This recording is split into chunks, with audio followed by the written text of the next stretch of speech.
Friends, मैं हूं doctor नीलम। आज हम बात करेंगे कोलसिस्टाइटिस के बारे में। कोलसिस्टाइटिस होता है आपका जो पित्ता होता है गाल ब्लैडर, जब उसमें कोई इन्फेक्शन हो जाता है, कोई सूजन हो जाती है तो उसको हम कोलसिस्टाइटिस कहते हैं। ये आपका एक्यूट भी हो सकता है, क्रॉनिक भी हो सकता है। एक्यूट मोस्टली होता है पित्ते में पथरी की वजह से। गाल ब्लैडर में अगर आपके कोई स्टोन हो तो उसकी वजह से एक्यूट इन्फेक्शन होता है, क्योंकि गाल ब्लैडर की जो स्टोन होती है वो मोस्टली पेन नहीं करती है। बाई चांस कभी अगर इसमें कोई इन्फेक्शन हो जाता है तब दर्द होगा, या फिर आपकी अगर पथरी बहुत ज़्यादा बड़ी होगी तो आपको इसमें पेन क्रिएट होता है, तो आप अल्ट्रासाउंड करवाते हैं।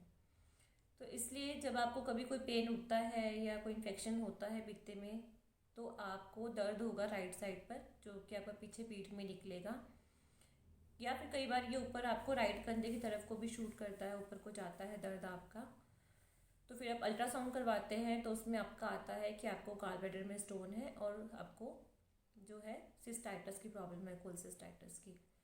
तो ये आपका इजीली क्योरेबल है, आप मेडिसिन लेते हैं टोटली रिकवर हो जाते हैं अगर आपको एक्यूट इन्फेक्शन होता है तो। और अगर आपका ये इन्फेक्शन जो है वो क्रॉनिक है, क्रॉनिक आपका क्या है कि आपको लंबे समय से स्टोन है और उसका जो प्रेशर पड़ता है अंदर लेयर पर लंबे टाइम तक, तो उसकी वजह से वो वहाँ पर इन्फेक्शन क्रिएट करता है, क्योंकि वहाँ की मसल को, वहाँ की स्किन को जो है डैमेज कर देता है।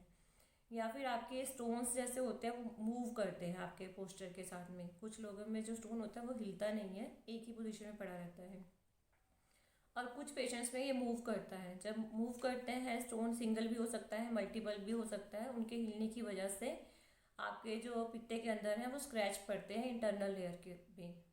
तो उन स्क्रैचेस की वजह से जो है आपको पित्ते में इन्फेक्शन हो सकता है। या कुछ लोगों को जैसे कोई गांठ है या ट्यूमर है तो उसकी वजह से आपको इसमें इन्फेक्शन हो सकता है। या फिर अगर आपकी जो है कॉमन पाइल डक्ट या फिर सिस्टिक डक्ट आपकी ब्लॉक हो जाती है। कुछ लोगों को जो पथरी होती है पित्ते में भी होती है, लेकिन किसी पेशेंट्स को जैसे गाल ब्लैडर का जो मुंह होता है उसको सिस्टिक डक्ट कहा जाता है, नली में, उसमें भी कुछ लोगों को स्टोन हो जाता है। या फिर कॉमन बाइल डक्ट, वो वाली डक्ट जो लीवर और पित्त दोनों जुड़ के नीचे छोटी आंत में आती है, कईयों को उसमें भी पथरी हो जाती है, उसमें कोई स्ट्रिक्चर हो जाता है। जैसे हमने कोई ऑपरेशन करवाया उसके बाद बाई चांस उस नली पे जो है स्ट्रिक्चर हो गया, या कोई चोट लगती है, पेट में कोई इंजरी होती है, कोई ट्रॉमा होता है, तो उसकी वजह से कई बार स्ट्रिक्चर हो जाता है। या किसी को जैसे फाइब्रोसिस में स्क्लीरोसिस की, जैसे मैं बताया था कि जो पाइल डक्ट है वो स्क्लीरोस्ड हो जाती है, फाइब्रोटिक हो जाती है प्राइमरी केसेस में, जिसमें कोई कारण नहीं होता। तो ऐसा भी कई बार कोई केस होता है जिसमें की वजह से जो है पित्ते में इन्फेक्शन हो जाता है।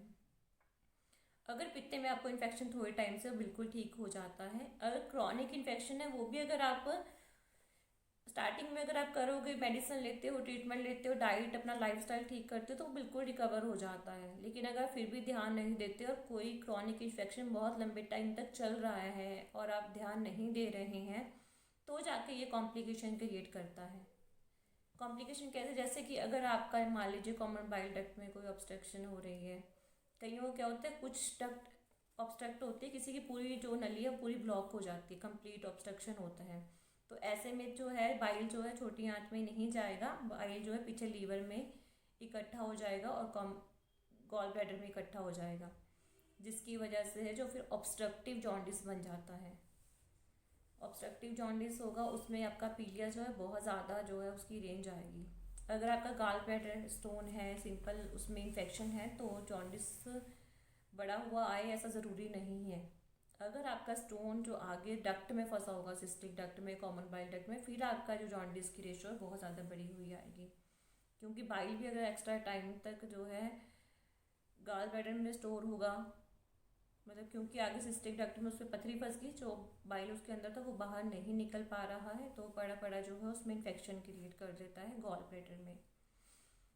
तो कॉम्प्लिकेशन में पैनक्रेटाइटिस भी हो सकता है कुछ पेशेंट्स को, कि जो डक्ट है वो ब्लॉक हो गई है, गाल ब्लैडर की सिस्टिक डक्ट, तो जो आपका बाइल आ रहा है उसमें जो स्टोन है कई बार पैनक्रियास में चले जाता है गलती से, तो पैनक्रेटाइटिस होने के चांसेस होते हैं ऐसे पेशेंट्स में। जिनको भी इन्फेक्शन होगा उनको होगा दर्द, दर्द होगा आपका बहुत ज़्यादा राइट साइड पर। ये दर्द आपको कुछ घंटों के लिए भी रह सकता है अगर एक्यूट है, और क्रॉनिक में थोड़ा सा लंबा टाइम रह सकता है। जब हम सांस लेते हैं अंदर को, जब हम सांस लेंगे अंदर को तो आपको ये दर्द जो है थोड़ा ज़्यादा बढ़ जाएगा। या फिर अगर आप कोई भारी खाना खाएंगे, हैवी मील लेते हैं, तो भी आपका जो दर्द है वो बढ़ जाता है। तो इसके लिए आपको करना क्या है, इसके लिए आपको क्या करना है कि जो डाइट है ना अपने, उसको इम्प्रूव करना है।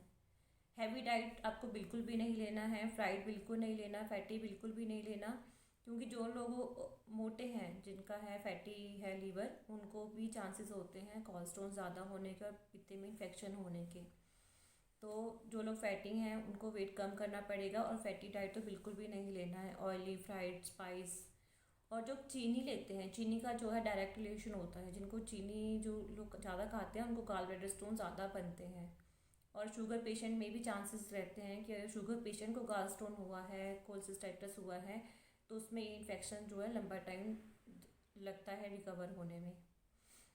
इसको आप टेस्ट जो है आप इजीली करवा सकते हैं, अल्ट्रासाउंड में आपका आ जाता है। अगर कॉमन बाइल डक्ट में है तो फिर आपको ERCP करवाना पड़ेगा या MRCP, मतलब MRA आप करवा लीजिए, MRCP उसमें आपका जो क्लियरली है कॉमन बाइल डक्ट में कोई स्टोन है, कोई इन्फेक्शन है पित्ते में, वो उसमें क्लियरली आ जाता है। टेस्ट में आपका WBC और CBC करवाएंगे आप कंप्लीट ब्लड काउंट में, तो WBC बढ़ा हुआ आएगा, इन्फेक्शन की वजह से ल्यूकोसाइटोसिस हो जाता है। तो आपका जो है ये था, आज मैंने आपको बताने की कोशिश की है कोलेसिस्टाइटिस के बारे में। इसके लिए आपको अगर परमानेंट ठीक करना है, उसके लिए आपको अपना लाइफस्टाइल ही ठीक करना पड़ेगा। फ्रूट्स लीजिए, आप सैलेड लीजिए, जूसेस लीजिए, नारियल पानी लीजिए, और ऑयली फ्राइड बिल्कुल बंद कर दीजिए। अगर कोई मेडिसिन आप खाते हैं जिसका कोई साइड इफेक्ट आ रहा है, तो मेडिसिन भी आपको बंद करनी पड़ेगी। अगर आपको मेरा वीडियो पसंद आए तो लाइक कीजिए, शेयर कीजिए, सब्सक्राइब कीजिए। नमस्ते।